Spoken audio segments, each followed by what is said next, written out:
દ્વારકામાં સતત બીજા દિવસે વરસાદી વાતાવરણ જોવા મળી રહ્યું છે। વહેલી સવારે દ્વારકામાં વરસાદી ઝાપટા શરૂ થયા છે। 2 દિવસથી દ્વારકામાં વાદળછાયું વાતાવરણ છે।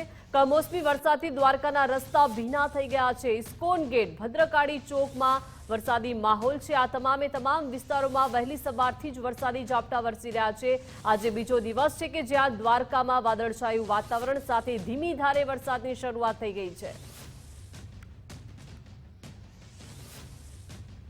તો ઇસ્કોન ગેટ, ભદ્રકાળી ચોક સહિતના વિસ્તારોમાં અત્યારે વરસાદી માહોલ છે। દ્વારકામાં સતત બીજા દિવસે વરસાદી માહોલ જામ્યો છે। વહેલી સવારથી જ દ્વારકામાં વરસાદી ઝાપટા શરૂ થઈ ગયા છે। વાદળછાયા વાતાવરણ વચ્ચે ધીમી ધારે વરસાદનું આગમન થઈ ગયું છે। દ્વારકાના આ દ્રશ્યો છે કે જ્યાં વહેલી સવારથી જ વરસાદી માહોલ જામ્યો છે। દ્વારકાની આ શેરીઓ કે જ્યાં અત્યારે પાણી વહેતા થઈ ગયા છે। સતત બીજા દિવસે દ્વારકામાં વરસાદી ઝાપટા પડી રહ્યા છે।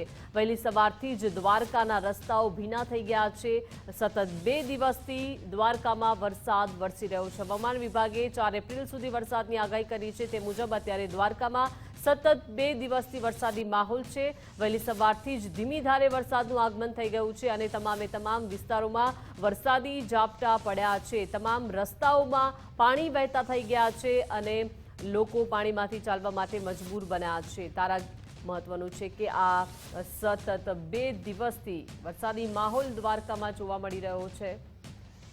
2 દિવસથી દ્વારકામાં વાદળછાયું વાતાવરણ છે। વધુ વિગત સાથે સંવાદદાતા અનિલ જોડાઈ ગયા છે। અનિલ, દ્વારકામાં સતત 2 દિવસથી વરસાદી માહોલ છે, અત્યારે કેવી પરિસ્થિતિ ત્યાં?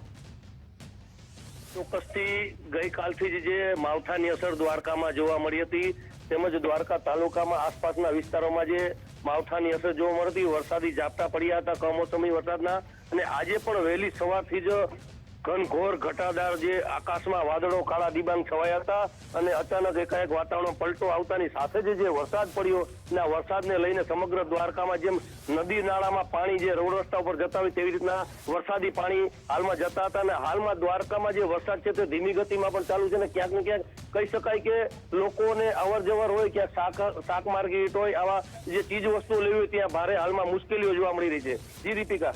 જી, આભાર અનિલ વિગત સાથે જોડાયા તે બદલ।